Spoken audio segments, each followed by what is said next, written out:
Halo. Pul. Oh. Ya.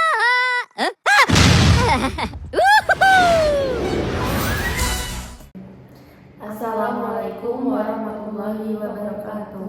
Perkenalkan, nama saya Clarifa Afrilia Maharani dengan NIM digit terakhir 646 dengan rekan saya. Nama saya Rafael Sari dengan NIM digit terakhir 841. Pada kesempatan kali ini, kami akan menyampaikan hasil diskusi mengenai keputusan nomor 56 PDT/SUS PHI 2024 Pengadilan Negeri Semarang. Jadi putusan ini memutuskan kita hubungan industrial, kemungkinan PHK atau hak ketenagakerjaan antara pekerja atau penggugat dengan perusahaan tergugat.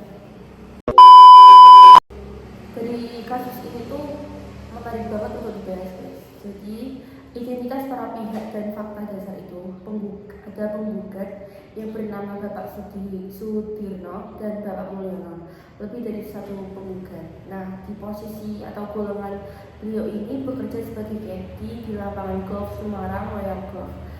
Bapak Sudirno mulai bekerja di lapangan golf tersebut mulai sejak tahun 1980 dan Bapak Mulyono mulai tahun 1985. Yang kemudian yang tergugat yaitu yang pertama adalah PT Semarang Pesona Semesta sebagai pengelola baru lapangan golf. Yang kedua adalah PT Adina Prima bertindak sebagai pelaksana pengelola SDM di lapangan golf. Kemudian ada Wali Kota Semarang karena lapangan golfnya milik pemerintah kota. Nah, kronologi atau rujuk perkaranya itu para penggugat bekerja sebagai caddy tersebut terus-menerus meskipun pengelola berganti, beberapa perusahaan berganti pengelola lapangan golf tersebut. Pada sekitar bulan Mei tahun 2023, penggugat dipanggil dan diminta mengisi formulir tersebut kemitraan jika ingin terus bekerja di bawah pengelolaan baru tersebut. Kemudian tergugat kedua menyatakan permohonan kemitraan mereka tidak diterima dan sejak bulan Juni 2023 penggugat dilarang masuk bekerja atau dinonaktifkan. Penggugat menilai bahwa pemutusan hubungan kerja PHK terjadi sepihak tanpa prosedur yang benar, dan bahwa status hubungan kerja tersebut mereka tetap ada sebagai karyawan atau pekerja di panitra tersebut. Nah, kemudian ada argumentasi para pihak. Argumentasi penggugat mengaku sudah bekerja lama sebagai caddy puluhan tahun, hubungan kerja tidak pernah terputus, menerima caddy tiap bulan sebagai upah. Kemudian meskipun pengelola berganti, penggugat tetap dipertahankan sebagai caddy dan tidak pernah dibuat pemutusan hubungan kerja tertulis sampai pengelola baru memperlakukan mereka sebagai mitra secara sepihak. Kemudian pemanggilan untuk mengisi formulir kemitraan dianggap sebagai tekanan yang bermaksud agar status hubungan kerja mereka berubah menjadi kemitraan dan menghilangkan kewajiban pengelola terhadap hak ketenagakerjaan mereka.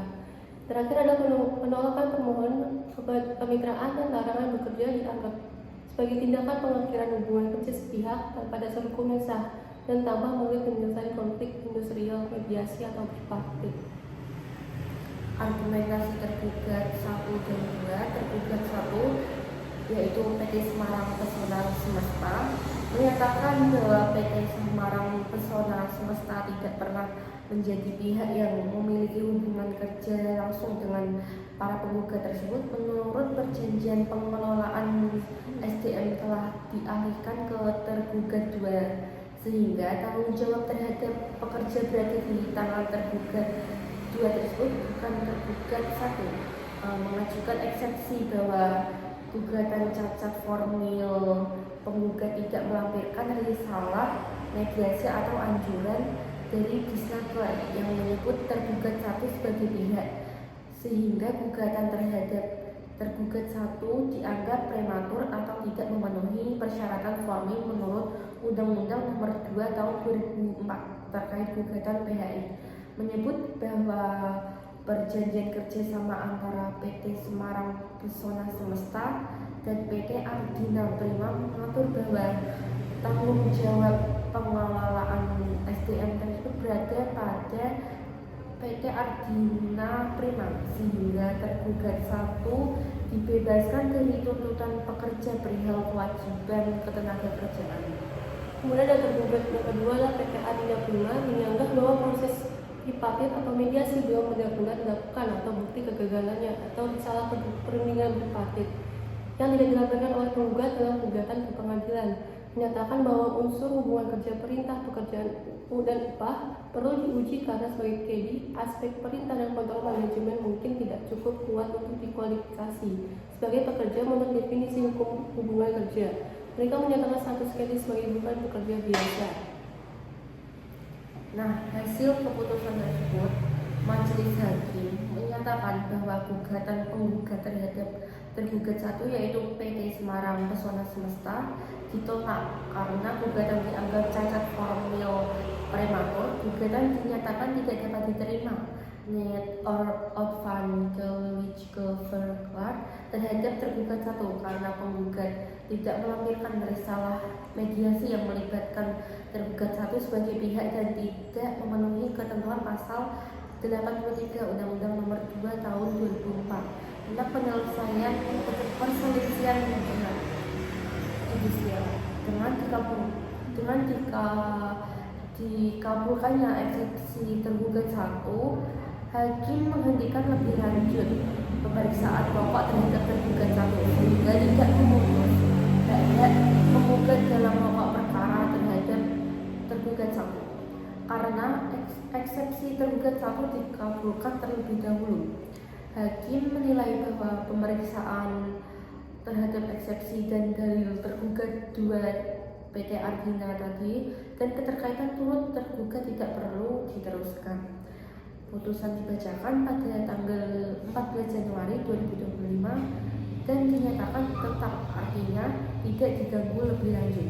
Di tingkat kasasi, Mahkamah Agung dengan nomor 684 K/PDD-PHI/2025 menolak kasasi penggugat terhadap putusan ini, sehingga keputusan Pengadilan Negeri Semarang tetap berlaku.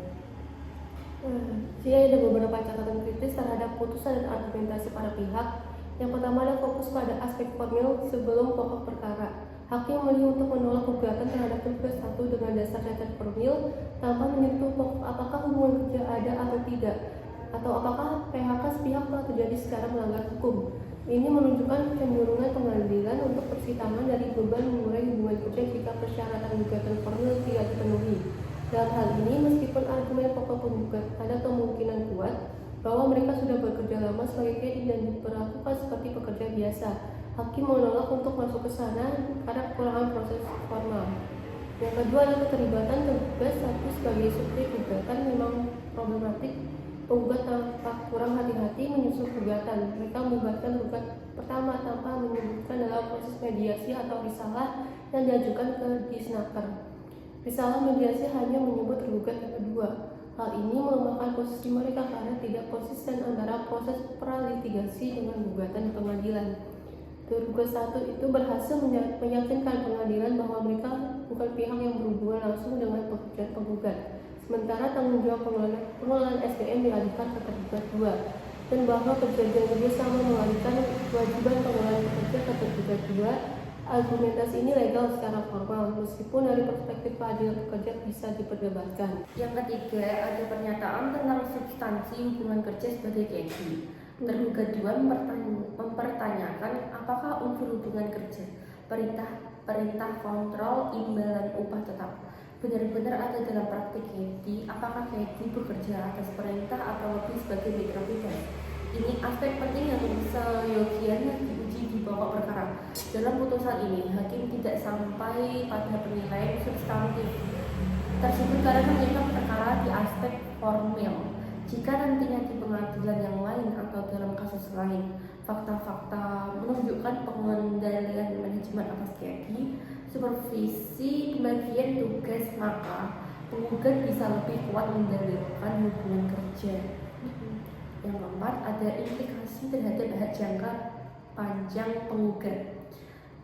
Karena gugatan ditolak terhadap tergugat 1, penggugat kehilangan kesempatan untuk menagih hak-hak yang ia anggap belum dibayar pesangon penghargaan masa kerja penggantian hak dari tergugat 1. Penggugat mungkin masih bisa menuntut kepada tergugat 2 sebagai pihak yang nyata mengelola tetapi banyak aspek formil dan pembuktian harus sangat diperhatikan agar tidak kembali ditolak. Yang terakhir, banyak praktis untuk kerja dan advokat dan sengketa PHK. Nah, perlu sangat hati-hati memastikan bahwa semua pihak yang akan digugat disebut secara eksplisit dalam proses mediasi. Pastikan aspek formil, lampiran risalah mediasi, bukti upaya yang dipakai, bukti hubungan kerja terpenuhi sebelum mendaftarkan gugatan agar pengadilan tidak menolak dengan dasar prematur. Substansi apakah hubungan kerja ada, apakah PHK sah, sangat bergantung bukti dokumen saksi dan relatif praktik di lapangan. Secara keseluruhan, putusan ini menegaskan bahwa prosedur formil khususnya keterlibatan pihak dalam proses mediasi memegang peran krusial dalam gugatan hubungan industrial dan bahwa peran formil dapat membuat pengadilan menolak gugatan tanpa menyentuh substansi. Namun dari sisi keadilan material, banyak argumen penggugat yang menarik dan patut diuji lebih jauh dari kasus-kasus lain atau ketika bukti lebih kuat disiapkan. Demikianlah hasil diskusi kelompok kami mengenai keputusan nomor 56 PDT SUS PHI 2024 Pengadilan Negeri Semarang. Dari pembahasan tadi dapat disimpulkan bahwa gugatan para penggugat Sudirno dan Mulyono ditolak secara formil oleh Pengadilan Negeri Semarang karena tidak memenuhi syarat prosedural, khususnya tidak dilampirkannya risalah mediasi atau anjuran dari Disnaker yang menyebut tergugat 1 sebagai pihak. Akibatnya hakim tidak masuk ke pokok perkara mengenai ada tidaknya hubungan kerja dan sah atau tidaknya PHK sepihak, sehingga substansi perselisihan tenaga kerjaan tidak diperiksa lebih lanjut. Tergugat 1, PT Semarang Pesona Semesta berhasil membuktikan bahwa tanggung jawab pengelolaan SDM telah dialihkan kepada tergugat 2, PT Ardina Prima, sehingga secara formal dirinya tidak dapat dituntut dalam gugatan ini. Bagi penggugat, putusan ini merugikan karena mereka kehilangan kesempatan memperoleh hak-hak ketenaga kerjaan, pesangon, penghargaan masa kerja, dan lain-lain melalui perkara ini. Dari sisi hukum acara, putusan ini menegaskan bahwa prosedur formil dalam perselisihan hubungan industrial sangat menentukan jika tidak dipenuhi dengan lengkap. Pengadilan dapat langsung menolak gugatan meskipun materi perkaranya mungkin kuat. Kami berharap diskusi ini bermanfaat dan dapat menambah wawasan bagi kita semua. Terima kasih atas perhatian teman-teman. Sampai jumpa di kesempatan berikutnya.